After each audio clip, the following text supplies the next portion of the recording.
Amigos, deixa eu falar com você. O homem gosta de coisas da carne. Se o pregador começa a contar histórias e faz festas e conta casos emocionantes, ele chora. Se isso é de Deus, não diga apressadamente se é de Deus, se é de Deus, isso não está na Escritura Sagrada.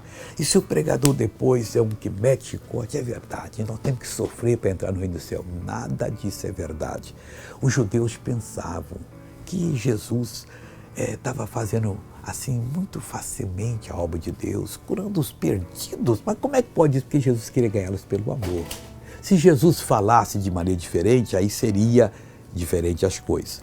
Aí Jesus falou com eles, e eles falaram que criam em Moisés. Mas se não crede nos seus escritos, como crereis nas minhas palavras? Não tinha jeito. Meu irmãozinho, primeiro temos que crer naquilo que está escrito. É para nós. E depois naquilo que Deus revela, que são as palavras de Jesus para nós. Veja agora essa pessoa que recebeu uma bênção. Eu já volto.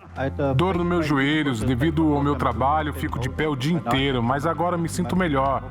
Não sinto mais dor. Eu andava assim, por conta do meu joelho. Me mostre. Venha em minha direção. Ande normal agora. Graças a Deus, aleluia. Voltei para orar por você, Pai, em nome de Jesus. Eu uno a minha fé com a fé dessa pessoa, eu repreendo todo o mal da vida dela e eu estou dizendo, vai embora. Solte essa vida. Você não pode oprimir essa pessoa em nome de Jesus Cristo. Vai embora. Meu amigo e amiga, fiquem libertos em nome de Jesus.